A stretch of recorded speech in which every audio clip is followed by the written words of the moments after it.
teman-teman semuanya. Tidak salah kita luangkan waktu sebentar sekaligus untuk belajar supaya hidup kita bisa lebih baik lagi ke masa ke depan. Tidak saja untuk diri kita sendiri, tapi juga untuk orang lain. Sebelum webinar ini dimulai, perlu saya ingatkan bahwa sesi ini akan direkam. Dan rekamannya akan diberikan melalui email dari teman-teman semuanya yang sudah mendaftar. Dan sekaligus dari sesi ini, Christine akan berikan sebuah e-book ya, secara free buat kita semuanya, yang kurang lebih isinya ada hubungannya dengan tema kita hari ini. Dan e-book itu akan dikirim berikut bersamaan dengan email yang akan menyusul dikirimnya. Lalu kemudian kami juga mengundang teman-teman semuanya untuk mengisi pertanyaan karena kita ada sesi Q&A yang akan kita lakukan di akhir setelah Christine melakukan sharing dan testimoninya. Silakan teman-teman kalau ada mau tulis di chat dari sekarang nggak ada apa-apa. Tapi saya nanti akan mencoba membacanya dan akan berdiskusi bersama Christine. Dan kami juga akan berikan kesempatan nanti buat teman-teman jika tidak mau menulis di kolom chatnya, nanti boleh raise hand, saya akan bukakan mic-nya, dan teman-teman boleh berbicara langsung dengan Christine sendiri dan bertanya langsung dengan beliau. Jadi intinya teman-teman semuanya kita relax aja, kita diskusi, kita sharing, apapun yang kita rasakan, apa yang kita pikirkan, jika ada itu yang memang perlu di-sharingkan di sini, silakan, feel free. Ya pokoknya kita akan buat semuanya sangat berkesan. Buat kita semua dan terutama untuk yang birthday girl hari ini, betul ya, Christine ya? Oke, oke teman-teman semuanya. Christine bagi saya bukan orang lama ya, karena saya sudah mengenal Christine sejak saya bergabung di dalam asosiasi kumpulan para coach. Dan saya mengenal Christine adalah pribadi yang sangat tangguh, pribadi yang berusaha untuk selalu berempati sama orang. Ini yang membuat saya merasa klik dengan Christine. Ya, saya berharap juga dengan sharingnya nanti teman-teman bisa merasakan vibe yang sama dengan saya. Bahwa Christine adalah orang-orang anak orang yang luar biasa yang mungkin kita layak untuk jadikan sahabat. Ya terutama dalam menghadapi masa-masa sulit karena kehilangan seseorang. Speaker hari kita hari ini tadi saya sudah sebut berkali-kali adalah Christine Monteiro, seorang ibu dari 3 anak yang juga merupakan seorang transformative coach, speaker, dan sekaligus juga writer. Perjalanannya sungguh sangat menginspirasi. Dan pembicaraan kita hari ini kita akan bercerita tentang bagaimana Christine melewati masa-masa duka yang dalam, merasakan kehilangan arah hidup karena kehilangan orang yang terkasih, yaitu suami. Namun melalui iman dan ketekunannya, Christine menemukan tujuan hidupnya untuk membimbing orang yang merasa terjebak atau tidak yakin dengan arah hidupnya. Dan selama ini Christine berdedikasi untuk membantu mereka yang sedang melalui masa transisi. Hidup untuk menemukan kejelasan, untuk menemukan kepercayaan diri dan tujuan hidup. Misinya cuma satu, yaitu menginspirasi dan memberdayakan orang lain agar hidup dengan niat dan makna. Christine Monteiro, terima kasih sudah bergabung di webinar kita pada hari ini. Kita nggak sabar banget untuk belajar dari kisah hidupmu, yang saya yakin sekali tidak akan berakhir dengan sia-sia oleh sebagian banyak orang yang hadir di webinar ini. Bagaimana Christine? Apa kabar? Saya menyapa dulu. Apa kabar Christine? Happy birthday. Baik, Kak Vera, terima kasih. Makasih banyak loh hari ini udah bersedia ikutan Iya, join dan meramaikan I'm glad to help you, Christine. Teman-teman, Christine lagi nggak di Jakarta, lagi di mana, Christine? di Malang. Di Malang. Tapi di Malang bukan berarti anak Malang ya. Oh, tidak. Dengan sukacita. Oke, Christine, kayaknya semuanya nggak sabar termasuk saya. Ya, saya berikan waktu dan tempat buat Christine. The stage is yours. Thank you. Thank you so much. Selamat pagi semuanya. Terima kasih banyak loh udah menyempatkan waktu di hari Sabtu pagi bisa apa namanya joining webinar yang saya buat. Sebenarnya saya buat ini nih just for fun gitu ya. Saya berpikir bahwa tahun ini saya ulang tahun sendirian, anak-anak nggak ada gitu. Mau ngapain ya gitu? Kayak I just want to make something yang apa meaningful gitu. Apa turning 45 itu buat saya tuh kayak satu perjalanan hidup yang cukup panjang, dan 45 itu udah kayak di tengah-tengah nih menuju ke 50. Jadi kayaknya Masih muda, Kak, masih muda. Tapi, kayaknya harus di mark nih gitu, harus ditandain nih si 45 ini gitu.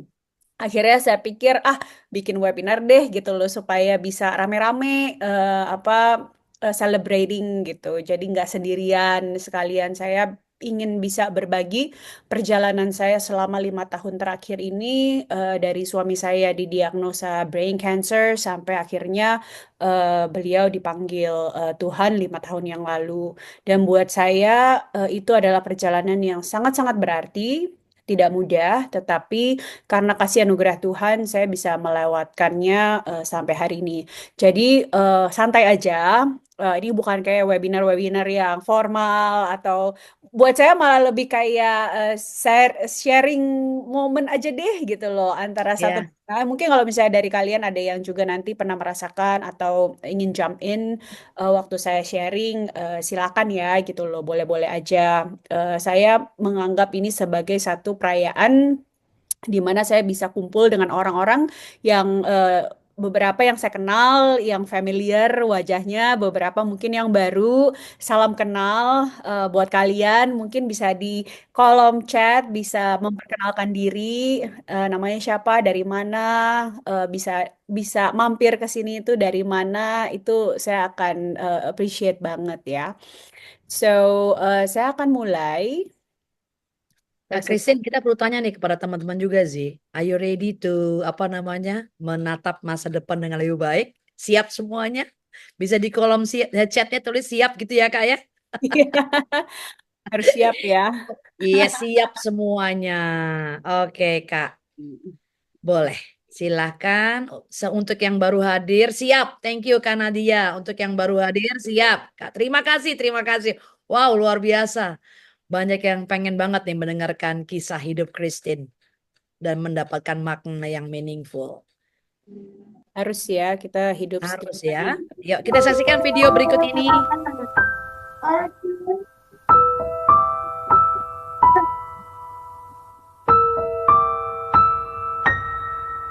Have you ever felt like the ground was pulled from under you? Like everything you knew was suddenly gone. I remember sitting alone on my bed, surrounded by memories that felt like they were from another lifetime. I kept asking, why him? Why now? What do I do now that he's gone? Every morning felt empty. I woke up, but I wasn't really living. I was just existing. I was angry, broken, and completely lost. I couldn't find my purpose. I couldn't even find myself. But in my deepest pain, I found hope. In my search for answers, I found God's purpose. For I know the plans I have for you, plans to give you hope and a future. I realized my story wasn't over. My pain had a purpose, and that purpose was to help others who felt lost, just like I did. God took my brokenness and turned into my calling, to guide others from confusion to clarity, from pain to purpose. I'm sharing my story today because I know what it's like to feel lost. But I also know the beauty of finding purpose, even after the deepest pain. My mission is to help you find your purpose, just as I found mine, to show that even in your darkest moment, God has a plan for you. I'm not here to give you all the answers, but to walk alongside you as you find them. Because if you're feeling lost, I want you to know you are not alone. Your purpose awaiting. Let's find it together. Welcome to From Confusion to Clarity. Let's begin this journey together.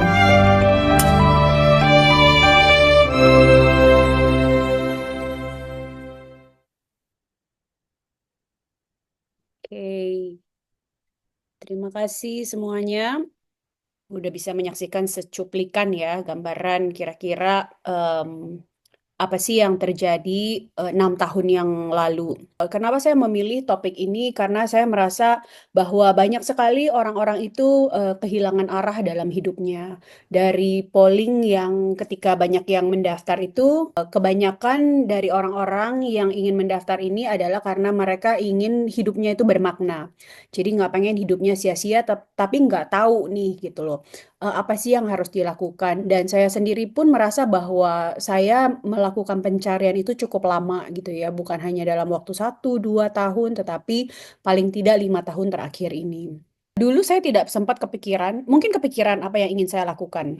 Tetapi gambaran dari tujuan hidup itu, karena kita terlalu banyak dibombardir oleh sosial media, dalam bayangan saya, tujuan hidup itu harus yang harus yang grande, harus yang di acknowledge, di apa ya, orang tuh mengenali gitu loh, bahwa tujuan hidup saya itu sangat besar gitu. Tetapi pada kenyataannya ketika saya pelajari gitu, tidak harus seperti itu. Tujuan hidup itu adalah satu perjalanan staging gitu dari satu fase ke fase yang lain. Nah, perjalanan saya ini dimulai ketika saya kehilangan suami saya. Waktu itu dia kena brain cancer dan kanker otaknya itu memang yang sudah terminal. Jadi memang sudah tidak ada obatnya dan tidak bisa disembuhkan. Dan dokter pun sudah bilang bahwa hidupnya tidak akan lama. Tetapi puji Tuhan waktu itu dia sempat survive selama 1 tahun. Dan itu pun membuat dokter tuh cukup kaget gitu ya. Kok bisa gitu? Dia tuh bisa bertahan sampai selama 1 tahun. Nah, di dalam perjalanan itu saya melihat betapa dia berjuang untuk hidup gitu. Dia bilang sama saya bahwa dia tuh nggak pengen mati. Dia tuh akan melakukan segala macam usaha supaya dia tetap bisa hidup. Jadi saya melihat perjuangannya dia itu mempertahankan sesuatu yang dia inginkan. Meskipun waktu itu yang saya berikan ke dia itu adalah hal-hal yang tidak nyaman gitu ya. Setelah satu cycle kemo itu tidak berhasil, saya memutuskan untuk stop kemoterapi. Kemudian saya lakukan lebih ke holistic treatment. Saya jadikan dia vegan, semua makanan yang masuk itu yang sehat-sehat gitu, which is bukan hal yang menyenangkan buat dia gitu. Tetapi dia harus menerima itu demi dia bisa sembuh dan demi dia bisa bertahan hidup.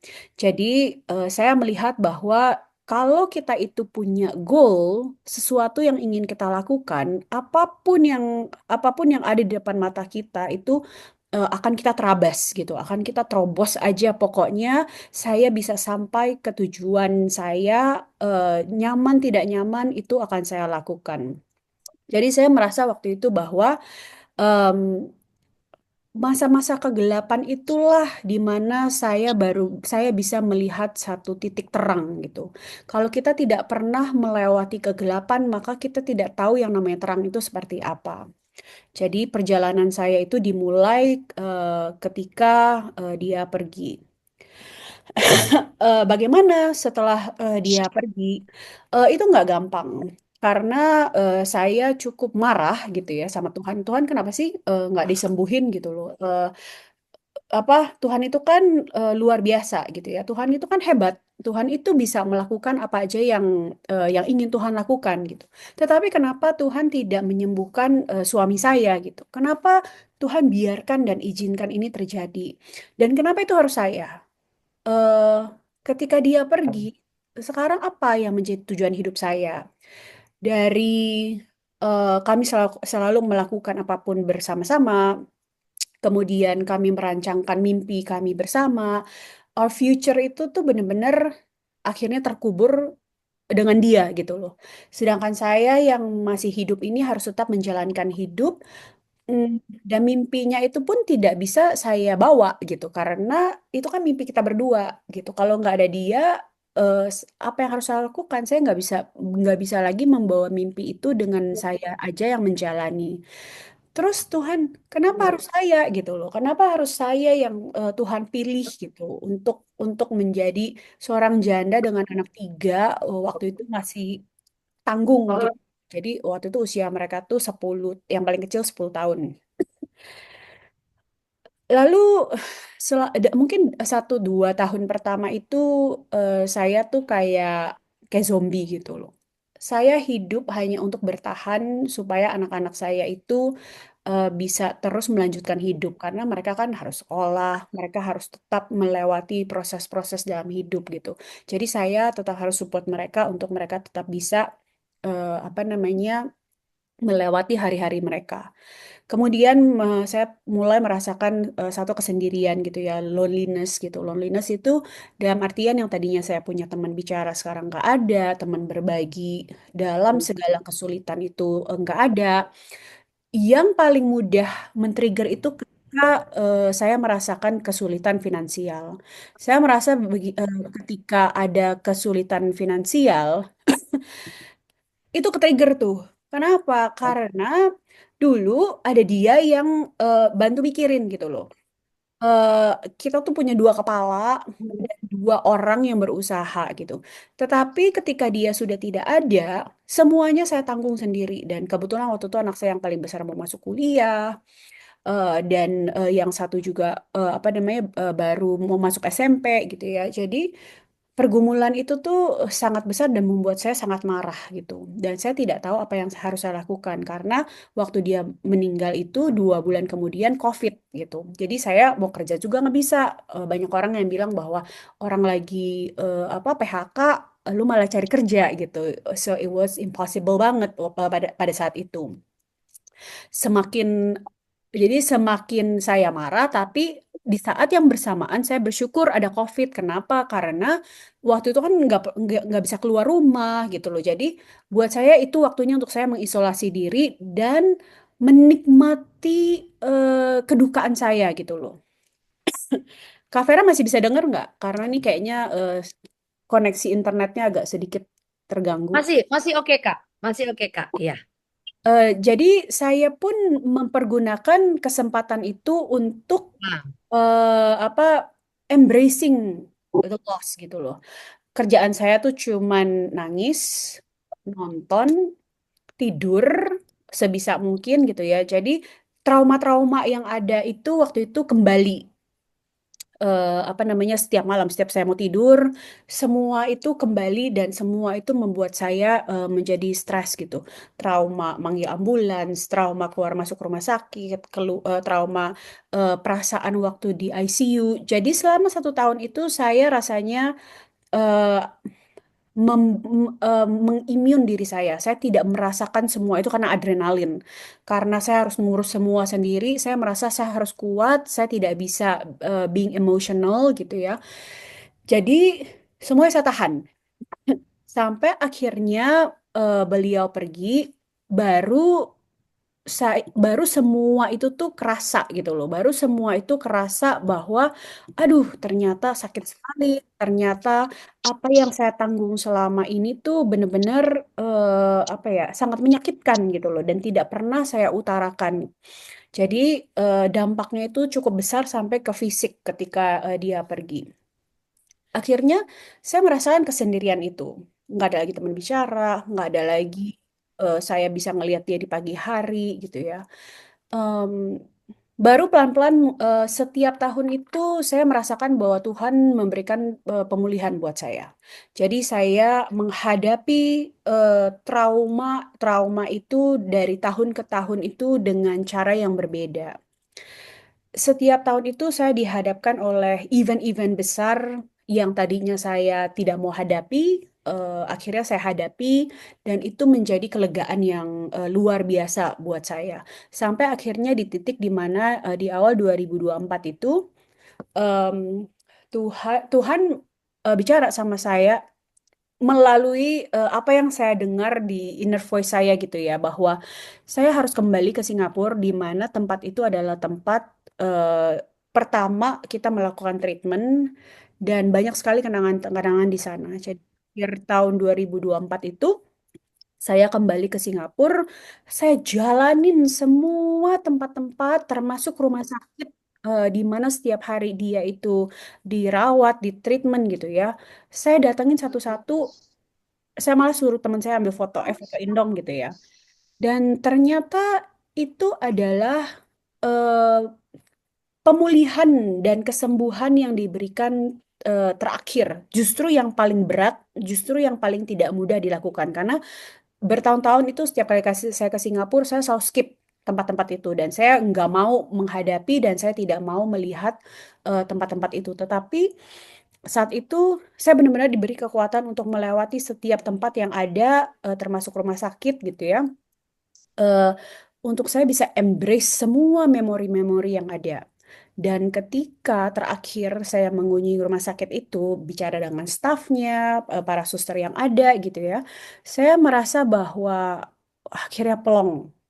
Akhirnya itu trauma itu hilang. Ada satu kelegaan di dalam diri saya. Ternyata membawa emotional baggage dari kedukaan itu sangat berat gitu loh. Itu bukan hal yang mudah yang harus kita apa namanya kita taruh di pundak kita setiap harinya. Ternyata itu tidak mudah. Sehingga ketika saya melewati semua trauma-trauma yang ada dalam waktu 4 tahun itu, ternyata itu memberikan kelegaan yang luar biasa. Ya, itu memberikan satu istilahnya kalau misalnya buku gitu ya, buku yang banyak coretannya gitu, saya merasa bahwa ada chapter yang baru yang disediakan untuk saya memulai.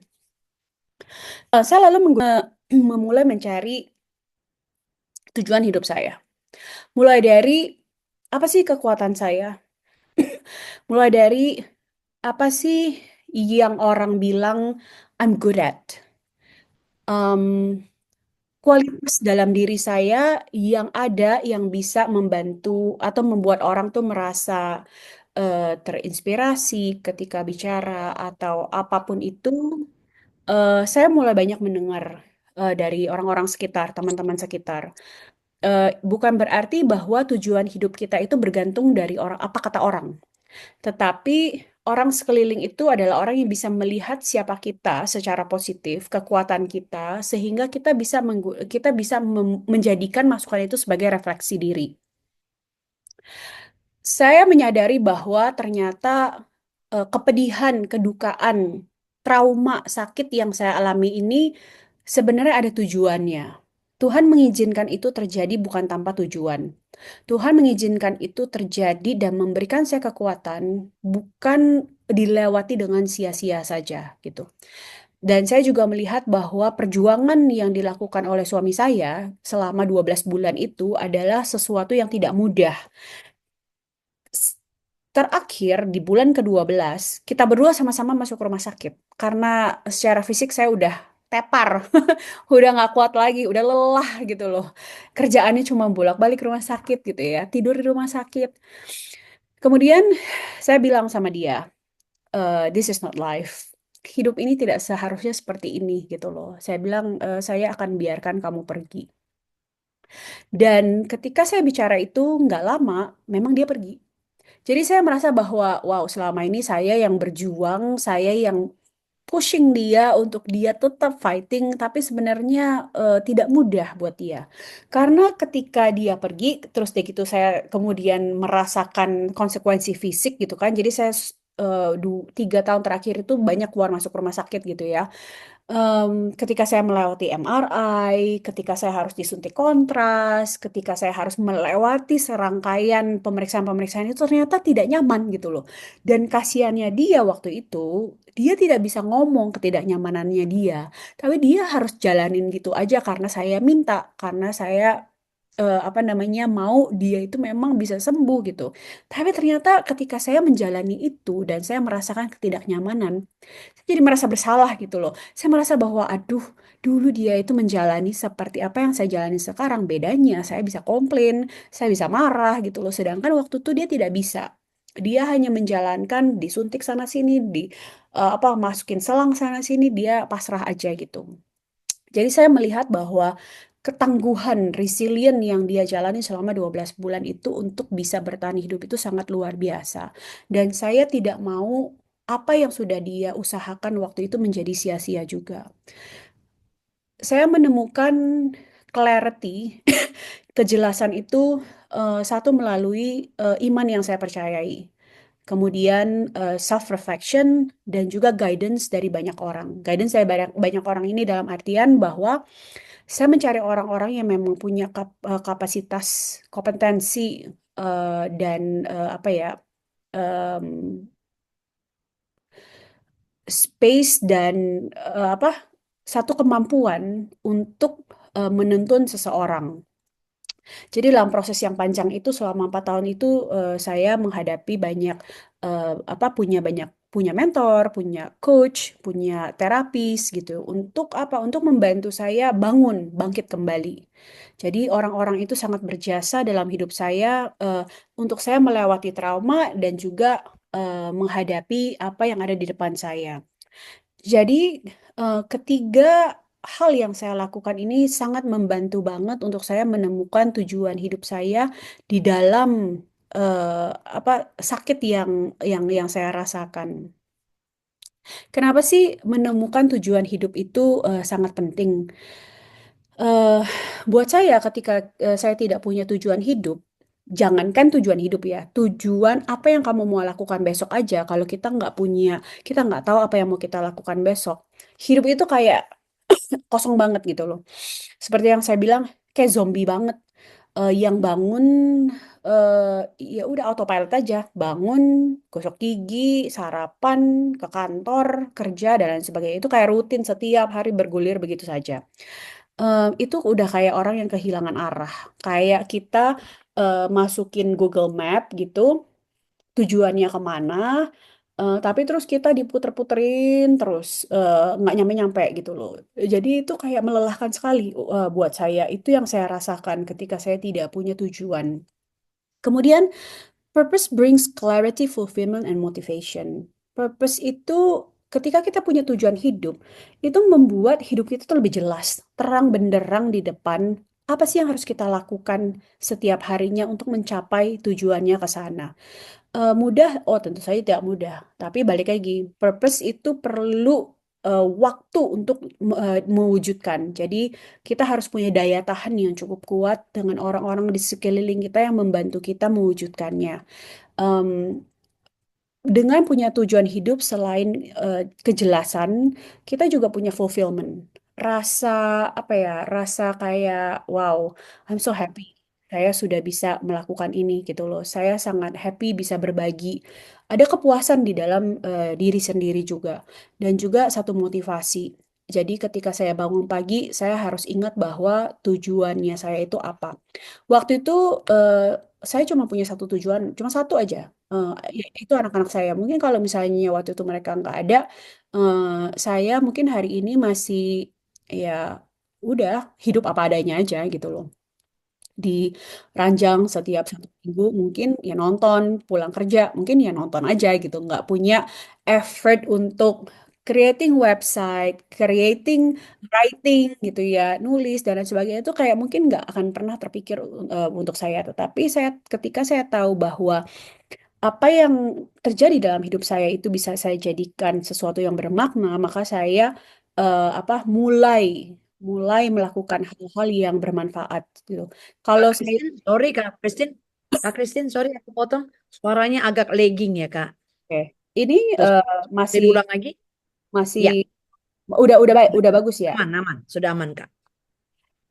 Jadi ketika saya tahu dan saya melihat bahwa apa yang saya alami ini bisa bisa membuat saya itu bermanfaat, saya mulai masuk ke dalam hal-hal yang ingin saya tuju. Kalau saya tidak melakukan itu, mungkin hari ini saya nggak ketemu Kak Vera nih sebagai partner in crime di ICF gitu ya, karena kita sama-sama tergabung di dalam International Coaching Federation, di mana kita berdua jadi pengurus gitu. Dan kalau saya tidak pernah mengeksplorasi diri saya untuk pada akhirnya saya ingin menjadi coach gitu, saya tidak akan pernah ketemu orang-orang yang punya perjalanan mungkin yang sama dia yang bisa menginspirasi saya dan untuk membuat saya terus jalan. Jadi kita tidak pernah tahu ketika kita melangkah satu langkah aja itu kita akan melihat banyak hal yang berbeda, banyak hal yang apa ya, yang wow, gak pernah kepikiran gitu loh sebelumnya. Dan itu juga memberikan arti it gives meaning to both the joys and struggles. Itu memberikan arti dalam hidup saya, dalam waktu senang maupun tidak. Jadi waktu senang itu adalah waktu di mana saya sudah fulfill. Waktu senang itu ketika saya ketemu Kak Vera, saya ketemu di sini ada Kak Lasya juga nih, salah satu coach keren juga nih gitu ya. Itu memberikan kesenangan gitu loh buat saya, kepuasan. Dan ketika saya harus struggle, itu juga ada makna bahwa struggle itu adalah bagian dari perjalanan. Joy itu juga adalah bagian dari perjalanan. Tidak ada orang yang mau terus-menerus hidupnya struggle-struggle tapi tidak bahagia. Bahagia itu adalah dari diri kita sendiri dan bagaimana kita uh, put the output itu, sehingga kita terus punya punya mentalitas yang kuat dan apa ya, kalau misalnya orang tuh suka bilang, saya nggak mau bilang pasrah sih, karena kalau pasrah itu kayaknya terkesan ya udahlah apalah gitu loh, hidup yang apa, hidup berikan saya terima, enggak gitu loh. Tetapi ketika ada struggle kita terima, ketika joy itu datang, kita juga menyambutnya dengan senang hati gitu. Bukan berarti bahwa hidup itu harus selalu struggle, pasti ada masa-masa di mana kita menikmati, kita istilahnya tuh memetik buah yang sudah kita kita coba untuk tanamkan gitu, selama beberapa waktu untuk mencapai satu tujuan itu. Nah, kemudian yang berikutnya adalah yang menjadi penghalang waktu itu juga gitu. Kenapa saya tidak terlalu berani untuk bergerak lebih banyak lagi? Itu karena rasa takut. Rasa takut itu sebenarnya cuma ada, yang top 3 itu cuma ada ketakutan itu, top 3-nya itu adalah takut akan gagal. Semua orang pasti punya rasa takut akan gagal. Begitu juga dengan saya, ketika saya mau coba hal yang baru gitu ya. Tadi Kak Vera tanya, Pak biasanya yang datang ke webinar itu berapa orang? Saya bilang, Kak Vera, aku tuh bikin webinar itu mungkin 4 tahun yang lalu gitu loh. Dan setelah itu saya tidak pernah lagi melakukan. Dulu itu saya cukup rutin gitu ya, apalagi tahun 2021 ketika masa-masa COVID juga gitu. Dan abis itu lama-lama gitu, karena saya punya rasa takut gitu. What if I'm not good enough gitu loh. What if I'm not like other people yang lebih punya skill lebih luar biasa dan sebagainya. Sehingga pelan-pelan itu saya kayak yang menarik diri gitu, menarik diri karena rasa takut. Kemudian ada fear of judgment. Nanti kata orang apa? Nanti orang mulai membanding-bandingkan. Nanti apa namanya, saya ngomong kayak gini, ada yang istilahnya tuh nggak setuju, atau pokoknya banyak banget rasa takut dijudge itu. Kemudian fear of uncertainty. Kayak uncertainty itu udah menjadi bagian dari hidup saya gitu ya. Karena dari awal ketika suami saya sakit pun itu udah very uncertainty banget gitu. Saya selalu bertanya-tanya sama Tuhan, Tuhan, ini Tuhan mau sembuhin apa enggak sih? Tuhan, kalau misalnya dia sembuh itu gimana? Karena dia udah gak bisa jalan, karena apa namanya, dia nggak bisa ngomong, otaknya juga udah nggak bekerja dengan baik gitu ya. Saya nggak kepikiran gitu. Bagaimana kalau dia sembuh itu nanti jadinya pemulihannya seperti apa juga nggak kebayang. Jadi semuanya itu very uncertainty. Apakah anak saya bisa kuliah, anak saya bisa tidak kuliah dan lain sebagainya. Saya selalu pengen tahu. Saya hanya mau mengerjakan sesuatu yang saya bisa lihat ke depannya. Tetapi tidak bisa begitu kan hidup. Banyak kejutan-kejutan. Apa yang bisa kita kontrol, kita kontrol. Apa yang tidak bisa kita kontrol, kita jangan mencoba untuk kontrol. Jadi karena 3 rasa takut itu, saya selalu maju mundur.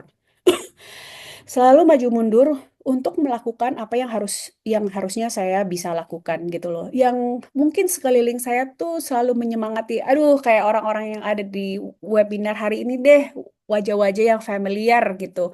Saya tahu banget mereka adalah orang-orang yang selalu menyemangati saya di belakang, yang selalu presenting kekuatan saya gitu ya, my strength itu apa dan saya bisa lakukan. Tetapi karena ketakutan saya sendiri itulah yang membuat saya selalu maju mundur gitu.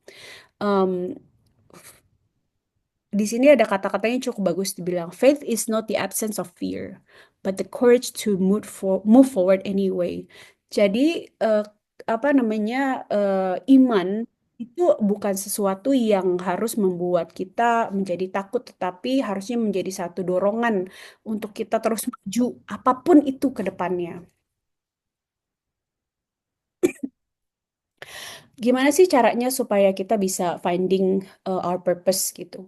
Tadi di depan saya udah sharing 3 hal gitu ya. Ada self reflection untuk mengidentifikasi passionnya kita apa, kekuatannya kita apa, valuesnya kita tuh apa. Kemudian step yang kedua ini coaching banget ya, Kak Vera ya, break free from limiting beliefs gitu loh. Apa apa yang kita apa yang kita percaya itu sebenarnya tuh belum tentu benar gitu. Challenge fears dan doubts. Jadi kita tuh harus challenge apa yang menjadi ketakutan kita dan menjadi apa apa yang kita ragukan. Karena belum tentu apa yang kita takutkan dan apa yang kita ragukan itu adalah benar-benar ketakutan kita gitu loh. Bukan benar-benar yang akan terjadi, tapi hanya ketakutan diri kita sendiri. Jadi kita tuh stuck karena belief kita yang sangat limited banget. Kita tidak mau membuka diri untuk mengeksplor lebih jauh lagi. Kemudian sebenarnya step 3 ini adalah step yang paling paling krusial gitu ya, to take an action. Taking action itu bukan hal yang mudah. Taking action itu deg-degan. Kalau saya selalu bayangkan itu kayak kita harus berjalan di atas tali, yang talinya itu dihubungkan oleh satu gedung dengan gedung yang lain gitu. Kayak orang-orang sirkus deh yang kayak harus jalan itu kayak harus sangat hati-hati dan pelan-pelan sekali. Tetapi kalau kita tidak pernah maju satu langkah aja, maka kita tidak akan pernah melihat lebih dekat lagi apa yang ada di depan kita. Karena kalau misalnya kita hanya berdiri di satu tempat dan kita tidak pernah melangkah lebih jauh lagi, maka kita tidak akan pernah sampai di titik tujuannya itu. Jadi kita harus melangkah satu demi satu untuk melihat transformasi tersebut. Buat saya, satu langkah ketika saya mulai mengestablish diri saya sendiri gitu ya, memulai membuat website website saya, mulai banyak posting apa namanya video-video saya, itu sebenarnya sangat mengintimidasi. Karena saya orang introvert, nggak suka terekspos gitu. Pengennya tuh apa-apa, udah deh di belakang aja, udah deh jangan apa namanya jangan terlalu gimana gitu terekspos ke banyak orang gitu. Tetapi em, justru dari sana banyak lagi orang yang melihat potensi yang ada di dalam diri saya. Sehingga saya bisa melihat buah dari apa yang saya lakukan itu ternyata menghasilkan sesuatu gitu. Itu bukan satu hal yang sia-sia. Hanya dari apa? Hanya dari satu langkah aja. Bikin webinar aja ini apa namanya merupakan langkah yang luar biasa buat saya. It's a step for me. Aduh, kalau Kak Vera tahu ya, kalian-kalian tahu itu effortnya tuh banyak sekali. Dan Kelihatan Kak, all good. Dan apa namanya, puji Tuhan gitu ya, ada Charles yang bantuin gitu untuk setup sana sini gitu, ngedit-ngedit video dan lain sebagainya gitu. Puji Tuhan banget. Saya nggak akan bisa kerjain ini semua ini sendiri gitu loh. Sampai ada salah satu teman saya yang bilang, Bu, kamu tuh gimana sih membagi waktu antara kerja dan melakukan ini semua gitu kan? Saya cuma bisa bilang bahwa yaitu itulah my purpose gitu loh. Itu yang memotivasi saya ketika pulang kerja, mandi, makan, saya masih buka laptop lagi gitu loh. Apa namanya mempersiapkan semuanya itu. Itulah yang namanya take an action. And then seek guidance. Mencari guidance, apa namanya, punya guidance itu sangat membantu, terutama orang-orang yang sudah pernah melewati gitu ya, mentor, coaches, terus dari gitu komunitas, itu sangat membantu. Dan saya bersyukur banget saya punya orang-orang di sekeliling saya punya mentor, saya punya coaches gitu, yang selalu apa selalu bersedia meluangkan waktunya kalau saya minta ketemuan atau saya sekedar curhat atau saya sekedar bertanya gitu. Mereka selalu ada di belakang saya untuk apa menyemangati saya dan memastikan bahwa apa yang saya lakukan itu udah benar, apa yang saya lakukan itu udah right on track gitu, udah nggak kemana-mana lagi, udah fokus aja pokoknya di sana. Dan itu sangat-sangat menguatkan sekali. Kemudian trust the journey. Kita harus percaya bahwa apa yang kita jalanin ini adalah suatu proses pembelajaran karena tidak ada yang instan semuanya gitu ya. Jadi saya merasa bahwa 5 tahun itu adalah perjalanan. 5 tahun itu adalah ups and down yang saya pelajari, yang saya bisa lihat bagaimana emosi-emosi yang ada pada saat struggles itu ada. Sehingga saya harus terus maju supaya perjalanan itu menghasilkan sesuatu. Saya tidak bisa stop di tengah jalan hanya karena saya tidak merasa nyaman. Saya tidak bisa stop di tengah jalan hanya karena saya merasa bahwa saya udah lelah gitu. Udah nggak mau lagi lah melanjutkan lagi. Kalau saya merasakan itu, maka saya tidak akan pernah sampai ke tujuannya yang saya mau capai. My purpose, helping others find theirs. Dari tahun ke tahun, saya rasa itu semakin mengerucut gitu ya, semakin semakin jelas gitu apa yang harus saya lakukan. Em, saya merasa bahwa ternyata banyak sekali orang-orang di luar itu yang merasa kehilangan arah, yang tidak tahu bagaimana cara melakukannya. Purpose buat orang itu adalah passion. Tetapi passion itu kadang-kadang bisa go up and down tergantung dari perasaan, tergantung circumstances, tergantung dari apa yang mau dan tidak mau kita lakukan. Sehingga kadang-kadang passion itu tidak akan bisa atau kuat menuntun kita sampai kepada tujuan akhirnya. Nah, apa sih sebenarnya purpose itu? Purpose yang paling memuaskan dan purpose yang bisa membuat hidup kita itu sangat berarti itu adalah sesuatu yang dari dalam kita itu kita keluarkan. Giving back, changing people's life. Bukan apa yang bisa kita terima yang memuaskan diri kita.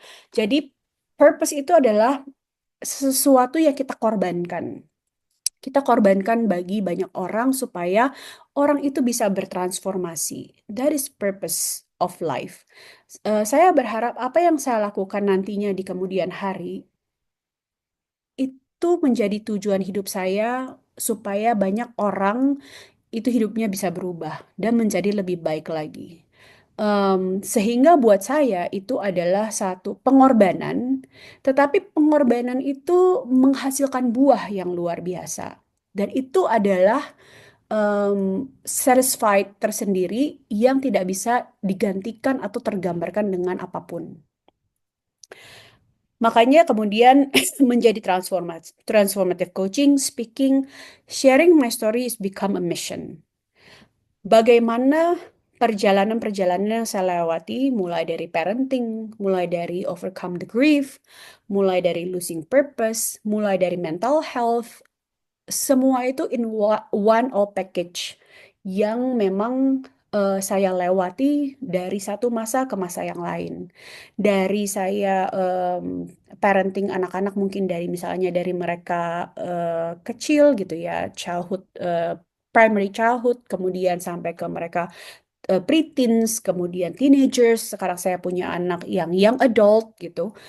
Itu juga adalah sebuah journey. Bagaimana saya bisa menghadapi dinamika dan permasalahan yang ada di dalam setiap musimnya.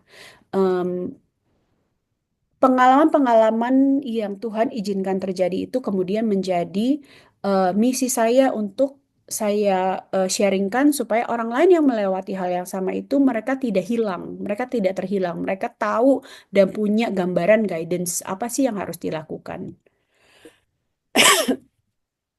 Jadi hari ini saya cuma mau bilang bahwa kita ini tidak diciptakan untuk hidup di dalam kebingungan. Tetapi tujuan hidup kita itu sebenarnya sudah ada di depan kita.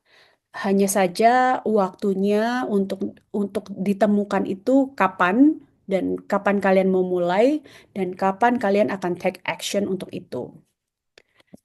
Supaya hidup kita itu jauh lebih berarti dan supaya setiap tahunnya ketika kita melewati ulang tahun kita, diberikan umur tambah satu lagi, itu menjadi sesuatu hal yang berharga. Karena saya melihat bahwa suami saya berjuang mati-matian untuk mempertahankan hidupnya dan bisa punya hidup.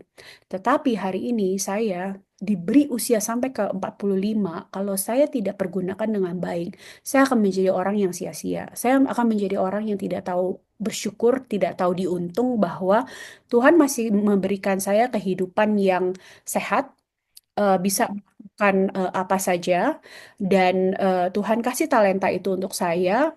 Dan kalau saya sia-siakan, maka saya menjadi orang yang tidak tahu diri, istilahnya ya.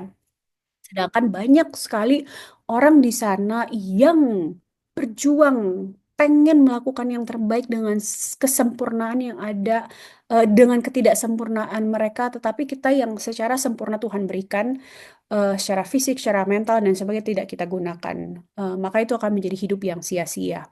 So, kita ini tidak diciptakan untuk bingung gitu. Udah banyak sekali orang-orang yang bisa kita approach, banyak sekali orang-orang yang bisa apa namanya kita tanyain gitu. Maka mulailah hari ini menjadi satu mark gitu ya, triple dua, apa menjadi tanda untuk kita melangkah lebih maju lagi gitu.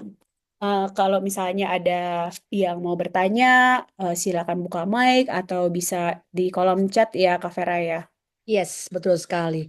Tapi sebelum kita pergi ke Q&A, Kak, aku pengen kasih apresiasi buat Kak Kristen. You are very brave woman ya. Nggak, apa namanya, udah terlihat sih selama saya berinteraksi dengan Kak Kristen. Jadi manggilnya jadi kakak nih, Kak, kebiasaan. Nggak apa ya, Kak ya? Ya, kita Oke. soalnya semuanya manggilnya kakak supaya equality, nggak ada yang muda, nggak ada yang tua.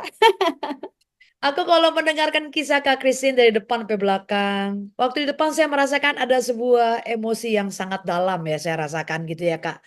Karena pengalaman kakak kehilangan seseorang dikasih juga pernah terjadi pada diri saya, walaupun itu bukan suami ya, tapi itu adalah abang saya gitu ya, abang kandung saya. Itu membuat saya pada saat mengalami hal tersebut selalu bertanya-tanya gitu ya. Kenapa dia? Kenapa kami? Kenapa sekarang? Anaknya masih kecil, istrinya masih muda, bla bla bla bla bla bla. Kenapa? Kenapa? Kenapa? Kenapa? Kayak ada semacam anger dalam diri saya, Kak. Ada Iya, semacam kayak gimana ya? Kok gini banget puas ya gitu Tuhan ya, itu sama puas kami? ya. Iya, benar. Kayak semacam blame lah apa, terutama saya ya, karena saya ngerasa sudah cukup lama saya nggak pernah ketemu sama abang saya. Tiba-tiba saya mendengar kabar seperti itu. Penyesalan itu sungguh sangat luar biasa. Dan kalau ditanya apakah saya sudah move on, Kak Christine? Sepertinya belum. Sepertinya belum. Walaupun hanya abang ya. Sepertinya saya belum. Karena saya masih merasa kok kayak energi saya nggak keluar. Seperti dulu-dulu kala sebelum saya kehilangan abang saya. Saya Ya, juga tidak tahu apa yang terjadi dengan istrinya, dengan anak-anaknya. Sungguh sangat tidak nyaman, Kak. Tapi kalau dilihat sih, saya kayaknya harus ngambil satu keputusan. ya, Apakah saya move on atau tidak? Tadi yang saya betul. katakan yang faith. Akhirnya saya mendapatkan suatu makna gitu ya dari suatu refleksi saya yang mengatakan bahwa tugas dia sudah selesai. Saat dia tugasnya sudah selesai, memang saya bisa apa? Ya, Saya hanya berpikir demikian gitu ya. Dan perlahan-lahan gitu ya, perlahan-lahan rasa itu mungkin sudah hilang dari diri saya. Perlahan-lahan tapi Kak. Tapi itu saya ya Kak. Saya tidak tahu dengan teman-teman yang ada di dalam webinar ini apa yang mereka rasa. hmm, Meaning of life itu penting. Saya setuju banget sama Kak Christine. Karena ya, bagi saya sangat sangat sekali ya itu enlighten our life gitu ya Kak ya. Itu betul, membuat kita tahu directionnya seperti apa. Sama, betul. jadi kita nggak overthinking ya Kak Christine ya, nggak bingung mau ke kiri mau ke kanan, udah jelas semuanya. Iya, Cuma betul, dalam betul. pencarian meaning of life, saya katakan lagi, memang tidak mudah. Ya, Rasanya steps yang kakak berikan tadi ya, ada 5 steps itu mungkin bisa menjadi suatu inspirasi buat kita untuk mencoba. betul. Istilahnya adalah sebenarnya sih intinya satu Kak, decision dulu. Kita Betul. mau on Decision. atau tidak. Betul ya Kak ya? Betul, betul, betul. Kalau Begitu. bahasa anak sekarang tuh acceptance katanya Kak. Tapi mungkin acceptance sama decision tuh beda ya. Iya, Maksudnya iya. kadang-kadang gini ya, kita mungkin bisa accept, kita bisa Ah, menerima, tapi belum ya, tentu kita mau decide untuk apa keluar mengambil atau tidak. action dari itu. Yes. dari acceptance itu. Apakah hanya Iya, terima ya sudah Kak. diterima saja gitu loh, tetapi tidak ada Iya, keputusan untuk melakukan sesuatu yang lebih dari itu. iya. Saya Oke, pikir betul, Kak. betul bahwa ketika saya memutuskan untuk ya udah saya mau ambil ini sebagai satu proses healing, Yes. makanya saya terima itu untuk proses saya berikutnya menuju satu langkah yang lebih maju lagi gitu. Jadi nggak hanya dwelling in the sadness, in the bitterness, in the anger gitu. Itu melelahkan sekali sih sebenarnya. Hidup tanpa tujuan hidup itu kayak berat banget Iya, gitu. Kayak bangun-bangun pagi iya. aja tuh kayak, aduh, gue mau ngapain hari ini gitu loh. Cuman I have been there ya kak ya. Maksud saya waktu kakak Christine masih dalam suasana kalau orang bilang katanya ambigu ya kak. Yes or no, jalan atau enggak. Saya merasakan itu. Tapi sekarang saya ngerasa sejak kakak cerita napak tilas ya. Kalau saya pakai bahasa Indonesia napak tilas ke Singapura. Saya perlahan bisa melihat gitu energi kakak keluar semua, antusiasme kakak-kakak sudah keluar semuanya. Yang tadi kak sempat bilang bahwa kakak adalah seorang introvert gitu ya. Introvert ketemu dengan introvert ya kak. gak banget ya. Ya seperti itu Kak. Tapi luar biasa. Oke Kak, ini ada Bang Partogi. Aku harus ngambil Partogi, Abang nih. Karena ini soalnya saudara saya nih ya. Thanks banyak Kak Christine. Sejak saya mengenal Kak Christine ketika kami bermukim di Amrik sampai sekarang, saya sangat diberkati oleh Christine. Christine punya staying power yang luar biasa di tengah-tengah penderitaannya. Christine tetap mampu memberkati kami. Kak Bang Partogi 1000% benar. Luar biasa. Itu yang saya lihat juga. Makanya ulang tahun tidak dengan makan tapi dengan sharing bermakna seperti ini. Terima kasih Bang Togi. Satu lagi dari Kak Lestari. Keren Coach. Saya baru kehilangan mami saya 9 hari yang lalu. Turut Berduka berduka cita, Kak Bu Lestari. Lestari. Semangat kuat ya Kak. Semua itu indah pada waktunya. Telah diberkati kesaksian Coach. Atau mungkin Kak Christine kita boleh kasih kesempatan kepada Kak Tari kali ya. Bagaimana Kak Tari perasaannya saat ini? Mungkin bisa sharing sama Kak Christine yang sudah melewati proses-proses ini. Mau Kak Restari? Silakan, boleh dibuka mic-nya. Bersedia ya Kak Christine ya? Oh iya, iya silakan. Santai. Maaf, saya lagi di luar lagi, Oke. Jadi belum bisa ya tapi Kak? nggak apa-apa. Berkati dengan kesaktian Coach Christine gitu kan. Yes. Karena kan saya baru kehilangan mama saya. Tapi itulah ya, Tuhan kasih tanda-tanda yang ajaib gitu kan di perjalanan mama saya dipanggil Tuhan gitu ya. Saya lihat Tuhan tuh kasih momen-momen yang indah gitu. Jadi saya apa antara sedih, antara bersyukur gitu ya karena saya percaya waktunya Tuhan pasti yang terbaik. Seperti itu. Jadi ketika mama saya dipanggil pulang, memang saya kayak apa ya, kayak kehilangan gitu, kayak apa sih, kayak stuck gitu ya, kayaknya langsung dunia itu berhenti. Tetapi ketika saya sadar bahwa ada Tuhan yang luar biasa, yang menopang, yang menyertai, itulah yang membuat saya kuat. Jadi Tuhan juga memberikan tanda-tanda yang ajaib gitu ya, sehingga saya tidak merasa sendirian gitu. Jadi ya luar biasa sih pertolongan Tuhan apa saya gitu kan. Ya seperti itulah. Terima kasih. Maaf saya tidak buka kamera Gak karena apa-apa. saya lagi di. Oke, oke. Terima kasih sharingnya, Kak Tari. Bu Tari, terima kasih. Tetap kuat aja. Em, Kadang-kadang agak sulit memang memberikan apa ya, kita tuh cenderung ingin menghibur, tetapi kadang-kadang penghiburan terhadap orang yang berduka itu sangat sensitif banget gitu ya. Saya percaya bahwa orang tuh tahu bahwa ketika ada kehilangan seseorang, eh, sebenarnya dia udah ke tempat yang lebih baik dan lain sebagainya, tetapi perasaan kita yang ditinggal itu kan tidak semudah itu. Banyak sekali hal-hal mixed feeling lah istilahnya yang kita rasakan. Jadi saya hanya bisa bilang dinikmati saja perasaan sedih, perasaan kehilangan, perasaan-perasaan lain yang marah itu akan datang dan pergi. Saya tidak akan bilang bahwa ini hal yang mudah atau misalnya dia sudah ada di tempat yang lebih baik dan lain sebagainya. Tetapi embracing aja waktu sekarang apa yang dirasakan. Kak Christine suaranya hilang. Oh, kedengeran nggak? Ya, sekarang udah. Oke, sip, sip. Begitu. Oh, Ini ada lagi yang ada lagi nih yang bertanya nih Kak Christine dari Kak Resa Sigar lagi. Saya langsung aja ke pertanyaannya ya. Please discuss how do you eventually overcome your self-doubt and to make progress from 0 to 1. Thank you. Karena Kak Resa bilang, I think trauma and self-doubt are two of the biggest obstacles ya. hindering and preventing people to fulfill their God-given potential. That's right. Bener banget nih Kak. Silakan Kak. Sebenarnya yang paling pertama itu stop overthinking sih. Seperti yang Hmm. saya bilang ya, kita itu kan untuk mencapai ke satu titik itu butuh proses. Misalnya, kalau dari rumah saya mau ke misalnya ke Jakarta Pusat gitu, misalnya ke Ancol gitu, itu kan nggak jalan lurus, tetapi ada turns-nya, kiri kanannya, lurus dan lain sebagainya. Nah, kalau kita tidak mengikuti belokan-belokan itu, maka kita tidak akan pernah sampai di tujuannya. Kita tidak bisa memprediksi di belokan itu ada apa sih? Jalan ditutup kah? Em, ada tukang palak kah?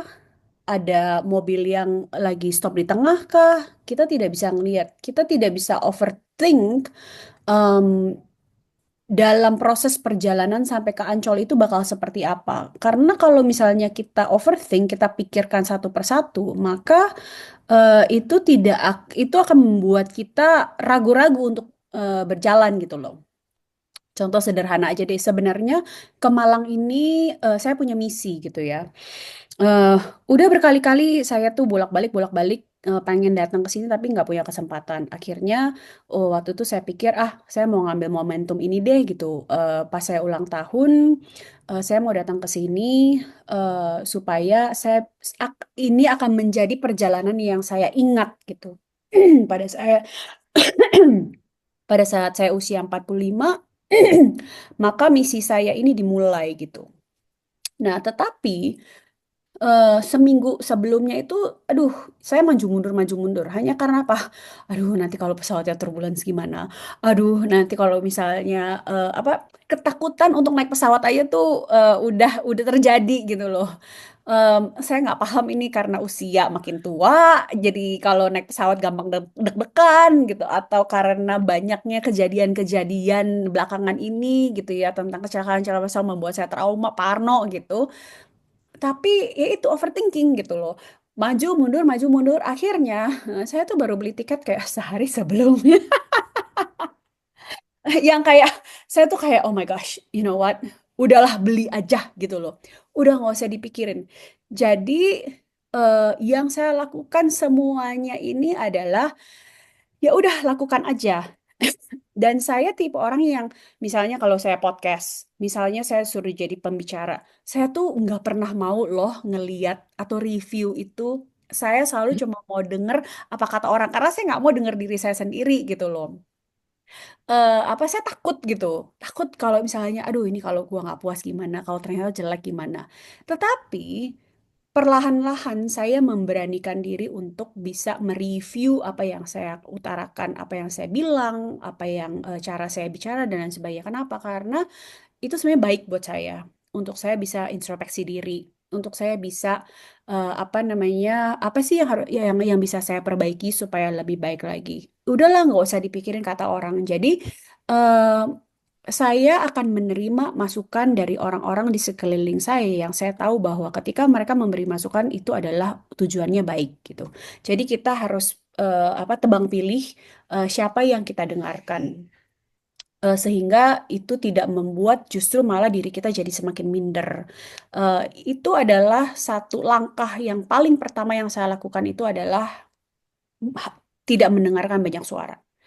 Hanya suara diri saya sendiri dengan segala keyakinan saya bahwa apa yang saya lakukan ini adalah benar dan apa yang saya lakukan ini tujuannya adalah mensupport dan menginspirasi banyak orang. Titik. Aduh, si Abang Resa ini adalah penulis yang luar biasa, pembicara yang luar biasa, very intelektual, teman diskusi saya soal politik, ekonomi, dan segala macam permasalahan dunia. Itu tuh luar biasa banget. Dia kalau misalnya kapan-kapan mesti disuruh jadi pembicara supaya klop dengan social dan sainsnya Wah, gitu. pertanyaan juga berbobot, Kak. Betul. Cukup, Kak Reza? Ada yang mau ditambah lagi di antara yang lain? Ada yang terima kasih, Kak Reza. Silakan, ada yang mau bertanya lagi? Kak, tadi aku menangkap ya, overthinking itu kan kayak semacam situasi yang sekarang sangat booming ya, istilahnya ya. Overthinking gitu ya, Pak. Apalagi di anak-anak muda gitu ya, tapi di orang tua mah banyak overthinking. Tadi kakak sempat bilang bahwa kalau nggak mau overthinking ya kita ready aja dengan segala situasi, udah siap dari sekarang. Bagaimana caranya fokus on the presence gitu ya, Kak. Ya, Kita fokus aja dengan apa yang ada sekarang. iya, Masalah nanti kayak orang Sunda bilang ya Kak ya, kumaha engke wae gitu atau kue sera-sera gitu. Sepertinya itu harus kita miliki kayak Kak ya. betul. Mindset seperti itu ya Kak ya.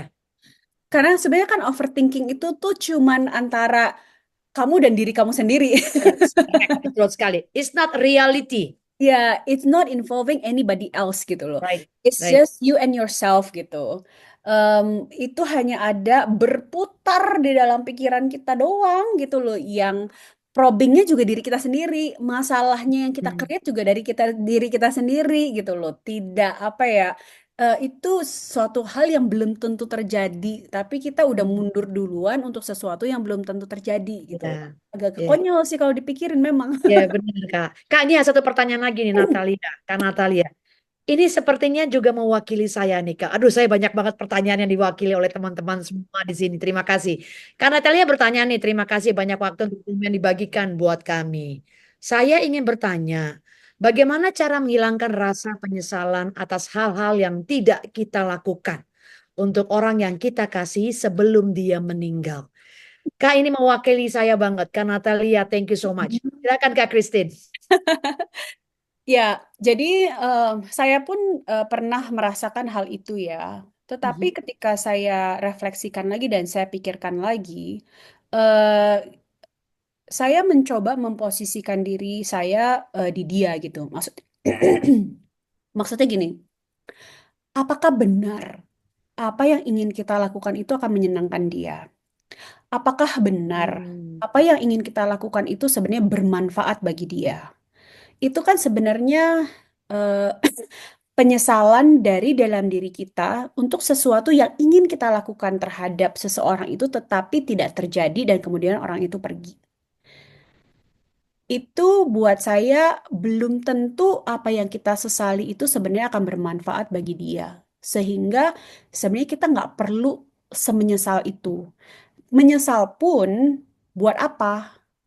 Karena toh orangnya sudah tidak ada, dia juga tidak bisa tidak bisa merasakan, dia juga nggak pernah tahu, dan dia juga nggak bisa nuduh kita, tidak bisa blame kita untuk apa yang tidak pernah kita lakukan.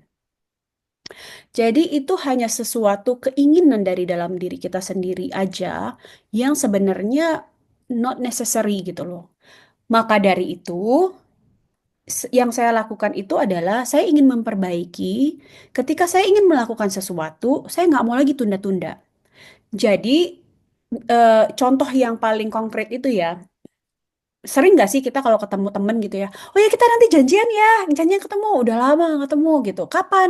Nanti gua kasih tahu ya gitu loh. Tapi nanti seminggu lewat, 2 minggu lewat, sebulan lewat, setahun lewat, dan terus tiba-tiba orangnya nggak ada, lu nyesel. What for? Jadi, yang saya lakukan ini sekarang adalah ketika saya ingin melakukan sesuatu, saya akan ambil langkah. Kalau saya bilang, ayo Kak Vera, kita ketemuan ya.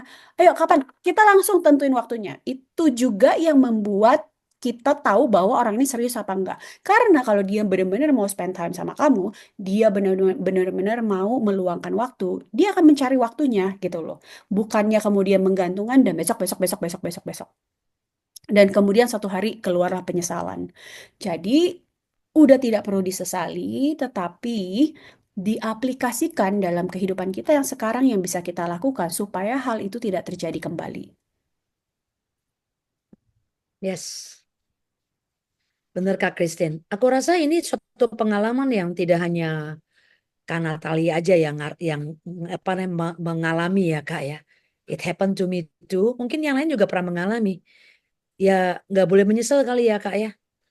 Iya, buat Nggak apa boleh sih menyesal, sebenarnya? tinggal perbaiki aja. Iya. Iya. Besok-besok dengan diulangi gitu ya Kak ya. Ya, besok-besok jangan diulangi, karena kan kita tidak pernah tahu waktu orang itu sampai kapan gitu loh. Iya. Kita hanya bisa lakukan yang terbaik. Kalau memang kita sudah merasa terpanggil untuk melakukan sesuatu untuk orang lain, jangan ditunda, lakukan aja, langsung dilakukan. Jangan sampai kemudian kita menyesal di kemudian hari. Betul betul. Tapi sometimes ya Kak ya, kalau kita ngelihat ya anak zaman now, orang-orang zaman now gitu ya, yang terlalu fokus dengan dirinya sendiri. Akhirnya hanya yang diurus ada diri sendiri aja. Kayaknya yang lain tuh nggak jadi pertimbangan buat dia. Ya. Apakah ini yang dimaksud dengan berarti orang itu tidak punya meaning of life ya Kak ya? Nggak punya purpose of life seperti itu Kak? Gini, kalau misalnya dia hanya berfokus kepada diri sendiri, purpose-nya adalah diri sendiri, kepuasannya mungkin berbeda, fulfillment-nya berbeda. Sekarang gini ya, jika kita melakukan apa-apa sendiri, istilahnya dari saya untuk saya kepada saya gitu ya, Hmm. terus dampaknya kepada orang banyak apa? Seperti yang tadi saya udah bilang kan bahwa purpose of life itu adalah ketika kita bisa membuat dampak bagi orang banyak dan merubah hidup orang di sekitar kita, maka itulah tujuan hidup kita. Karena itu Mhm. punya meaning gitu loh. Nggak harus yang harus diekspos di sosial media dan lain sebagainya. Untuk melakukan hal yang kecil setiap harinya berbuat baik. Apa namanya, selalu menjadi orang yang berbeda gitu ya. Kebetulan saya orang yang sangat-sangat anti-mainstream gitu. Jadi selalu melakukan tuh yang kalau bisa apa namanya berkebalikan lah gitu ya. Maka fulfillment-nya dan rasa satisfaction-nya tuh berbeda.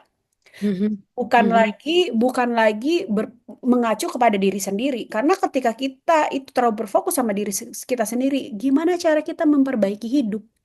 Gimana cara kita bisa mendapatkan masukan-masukan dari orang lain yang bisa merubah hidup kita kalau yang dipikirkan hanya diri sendiri aja gitu loh. Dan saya rasa kalau misalnya waktu itu saya berfokus pada diri saya untuk healing misalnya dan saya tidak pernah reach out ke orang-orang, mendengarkan inspirasi orang-orang gitu ya, mungkin saya nggak akan pernah bisa connect.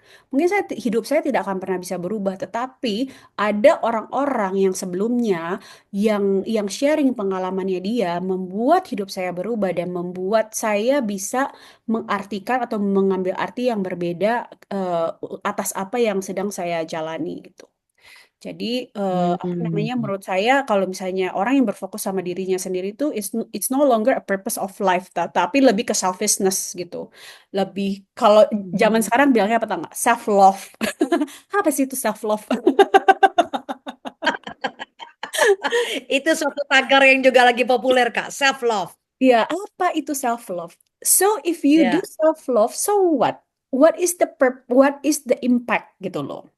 Ya kan? ya. Kita ini diciptakan, saya percaya semua orang yang ada di webinar ini setuju bahwa kita ini diciptakan oleh Tuhan, ya, ada Tuhan yang menciptakan kita.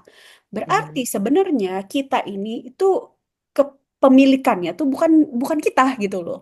Tetapi yang Ya, menciptakan kita harus menjaga diri kita, kita harus ya. menggunakan talenta-talenta yang diberikan karena yang menciptakan kita sudah menyediakan semua itu dan harus kita harus kita jalani, harus kita expand.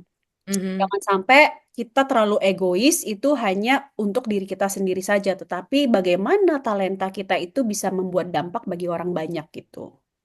Mhm. Betul sekali Kak, luar biasa. Terima kasih, udah terima, kita kasih lagi dong ya Kak ya. Iya, Artinya apa sih? Ada sesuatu yang harus kita berikan dari dalam diri kita kepada orang betul. lain. Iya, Purpose of betul. life, good Kak. Kak, ini ada Kak Nadia nih bertanya nih. Boleh di-share nggak sih Kak Christine, transformative coaching itu apa ya? Transformative coaching itu sebenarnya buat saya pribadi itu merubah mindset orang-orang, ya, merubah mindset orang dari yang pikirannya mungkin cuma satu box itu bisa multiplying, atau pikirannya kacamata kuda itu kacamatanya bisa dilepas dan bisa melihat apa lingkungan sekitarnya itu dengan pemikiran yang berbeda. Jadi bisa melihat alternatif lain dalam hidup, bahwa untuk jalan ke Pondok Indah itu nggak cuma hanya lewat arteri, tetapi bisa lewat jalan lain gitu loh. Misalnya dari arah Pondok Pinang lah, dari TPC Matupang lah, buat yang tinggal di Jakarta.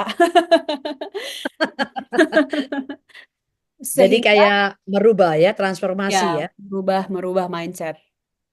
Karena saya sendiri pun mengalami itu. Kalau saya tidak pernah merubah mindset saya, maka sampai hari ini saya akan terus mengasihani diri saya sendiri dengan eh, kemalangan-kemalangan yang saya hadapi gitu ya. Kehilangan suami lah, kena apa masuk dalam dunia COVID lah gitu. Setelah itu kayak pasti kan kalau orang yang hanya mengasihani diri sendiri, dia akan berpikir bahwa gila, ini hidup gua tuh sial banget sih gitu loh. Udah ditinggal suami, terus COVID pula, nggak bisa kerja, dan itu akan go on and on and on and on and on.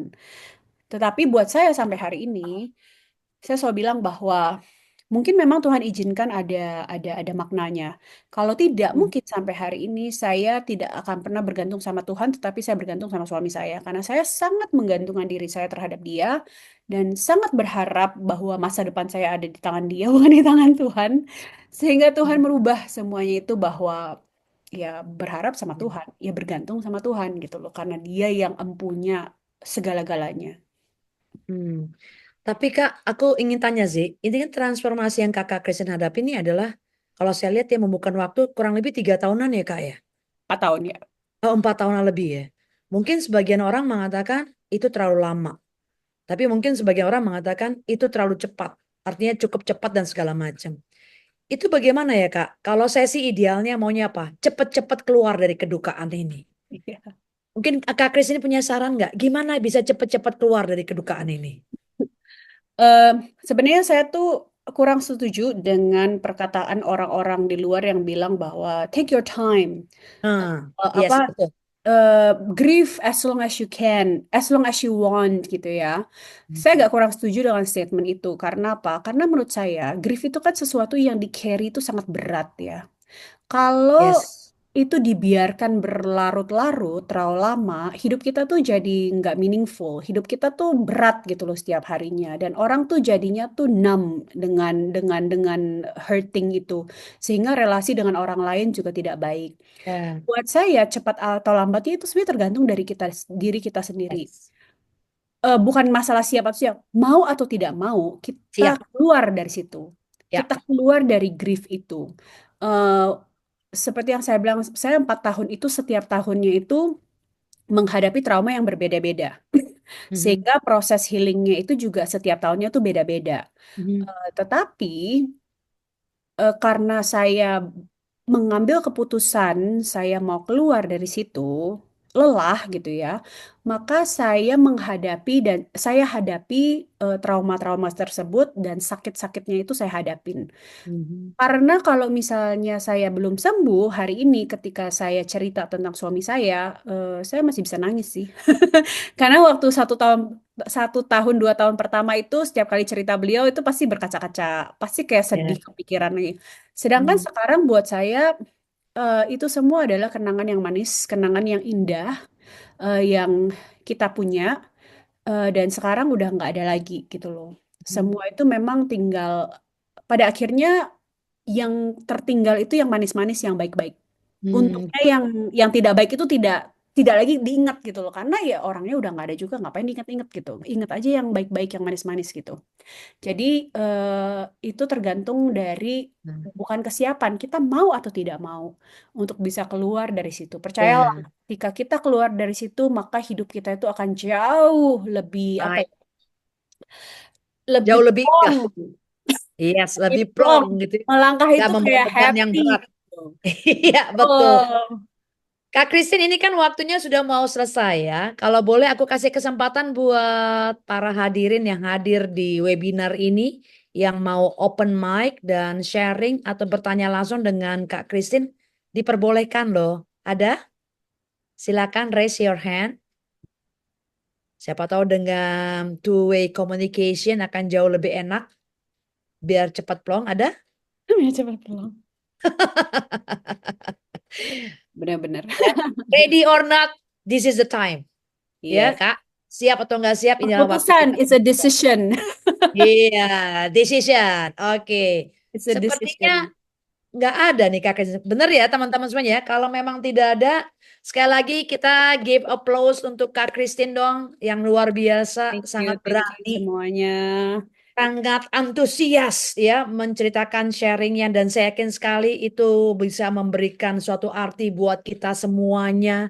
Termasuk saya yang juga mengalami berbagai kedukaan seperti Kak Christine. Walaupun tidak secara langsung ya. Tapi bagi saya ini adalah sebuah inspirasi, ya, kekuatan buat saya untuk keluar.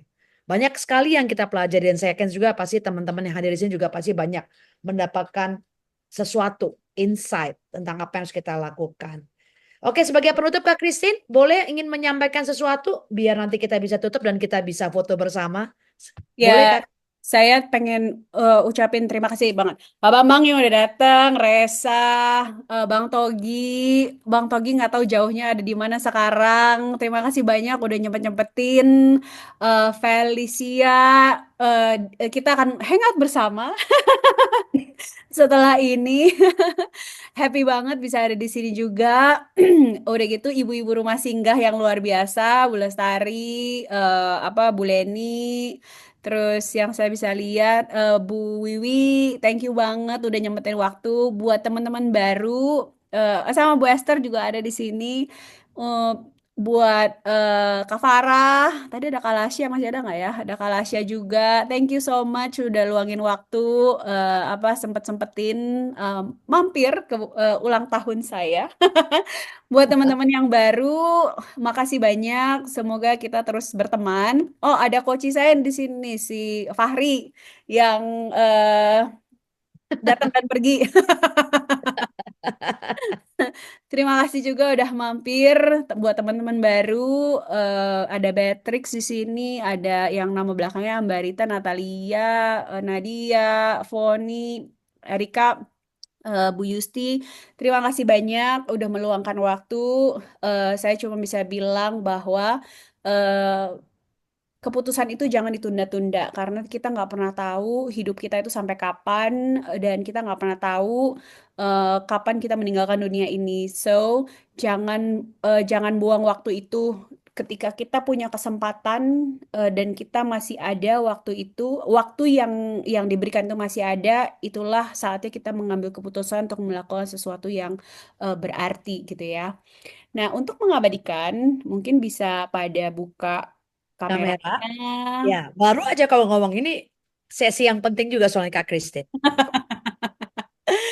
Bener-bener. Wah, dibuka kameranya kita bisa ngambil foto bersama. 45 tidak terulang kembali.